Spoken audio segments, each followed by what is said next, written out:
వార్త తీరు ఒక్కటే, కానీ రాసే స్టైలు, హైలైట్ చేసే తీరు మారిపోతుంటుంది. ఇదివరకు ఏబి వెంకటేశ్వరరావు గారిని సస్పెండ్ చేసినప్పుడు క్యాట్ దాన్ని తోసిపుచ్చితే కొట్టేస్తే బ్యానర్ హెడ్డింగ్ అయింది. ఇప్పుడు చంద్రబాబు గారు తీసుకున్నటువంటి సస్పెన్షన్ నిర్ణయాన్ని అదే క్యాట్ కొట్టేస్తే లోపల పేజీలో ఒక ముక్క ఐఆర్ఏఎస్ అధికారి మధుసూదన్ రెడ్డి సస్పెన్షన్ ఉత్తర్వులు నిలిపివేత అంటే చిన్న వార్త కిందకి. అది కూడా అప్పుడు జగన్కి షాక్, ఇప్పుడు ఏ షాకు కాదు. అది మన వార్తల తీరు, నడిచేటటువంటి స్టైలు. మనం అప్పుడు షాకే అన్నాం, ఇప్పుడు షాకే అంటున్నాం.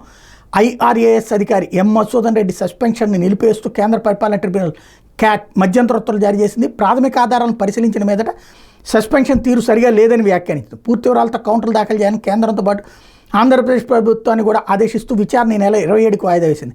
కేంద్రం నుంచి డిప్యుటేషన్ మీద వచ్చిన తనను సస్పెండ్ చేస్తూ ఏపీ ప్రభుత్వం ఈ నెల 19ని జారీ చేసిన జీవో 75ను సవాల్ చేస్తూ మధుసూదన్ రెడ్డి హైదరాబాద్లోని క్యాట్లో పిటిషన్ వేశారు.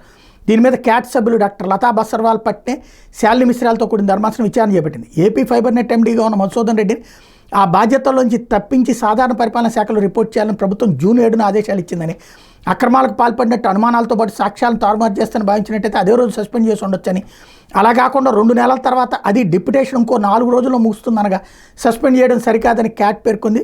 ఈ 2 నెలల్లోనూ ఆయన మీద విచారణ జరిపినట్టు ఎలాంటి ఆధారాలు లేవని పేర్కొంది. ప్రాథమిక ఆధారాల ప్రకారం జీవో 75 అమలు నిలిపేస్తూ మధ్యంతర ఉత్తర్వులు ఇచ్చింది. ఇది ఇక్కడ జరిగింది ఏంటి?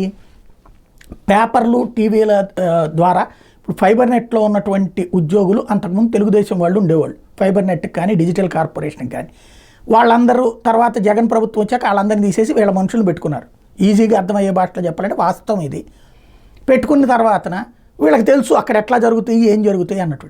కాబట్టి దిగిపోగానే అదంతా మధుసూదన్ రెడ్డిని అధికారిని టార్గెట్ చేశారు.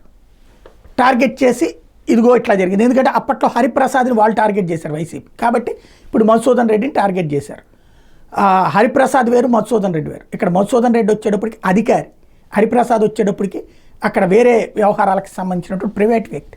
అది తేడా. బట్ ఇక్కడ దానికోసం పత్రికలు, తెలుగుదేశం అనుకూల పత్రికలు, తెలుగుదేశం అనుకూల మీడియా, వాళ్ళ సోషల్ మీడియా వాళ్ళు పెద్ద ఎత్తున ఏం చర్యలు తీసుకోవట్లేదు అన్నారు. కాబట్టి ఆయన సస్పెండ్ చేశారు. అంటే అది కాదు అసలు విషయం. ఆయనతో ఏదో ఒకటి కమిట్ చేయించాలని ప్రయత్నిస్తున్నారు. ఎస్పెషల్లీ ఏంటి అంటే ఫైబర్ నెట్లో కుంభకోణం జరిగింది అన్నట్టు. అతను ఏం చెప్తాడు? ఒకవేళ అతనే కుంభకోణానికి పాల్పడితే బయటికి చెప్తాడా? అది దర్యాప్తు చేయాలి. దర్యాప్తు చేశాక అవసరమైతే అరెస్ట్ చేసి జైల్లో కూడా పెట్టచ్చు. అక్కడ ముందు ప్రాథమికంగా ఆధారాలు అయితే ఏం కనిపించలేదు. ఇంకోటి ఫైబర్ నెట్ మొన్నటిదాకా మూసేసి ఉండగా అతను కుంభకోణానికి పాల్పడ్డాడని ఎట్లాగా పేపర్లో వచ్చింది. కాబట్టి 7 లక్షల కనెక్షన్స్ 5 లక్షలకు పడిపోయినాయి కాబట్టి అని చెప్పేసి. ఇదివరకు జనాలు నెట్ కనెక్షన్స్ తీసుకునేవాళ్ళు, ఇప్పుడు ఇంటర్నెట్ కనెక్షన్స్ తగ్గించేశారు. ఎవరికాళ్ళు డిష్షు, లేదంటే కనుక ఆల్రెడీ ఇప్పుడు వస్తున్నటువంటి ఏంటది, ఒక యాప్ పెట్టుకుంటే చాలు మన ఇంట్లో ఇంటర్నెట్ వైఫై, ప్రతి ఒక్కడి ఇంటికి వైఫై పెట్టుకుంటున్నాడు, దాంతో కనెక్షన్స్ కట్ చేసేసుకుంటున్నారు. దాంతోపాటు ఫైబర్ నెట్ దాంట్లో ప్రయోజనం లేదు, జావలేదు, దాంతో ఎవడూ తీసుకోవట్లేదు. దానికి అది కుంభకోణం అన్నటువంటి కోణంలో నుంచి రాసుకొచ్చారు. అది పాలనాపరమైనటువంటి వైఫల్యం అని విమర్శించడంలో తప్పలేదు, కానీ దాని కుంభకోణం అని పట్టుకొచ్చారు. దాంట్లో జరిగింది. మేబీ డబ్బులు తింటే తినచ్చేమో, అది బయటికి తీయాలా, తీసి అరెస్ట్ చేయొచ్చు కూడా కావాలంటే. కాకపోతే ఈ లోపుగా సస్పెండ్ చేయడంతో జరిగినటువంటి వ్యవహారం ఇది.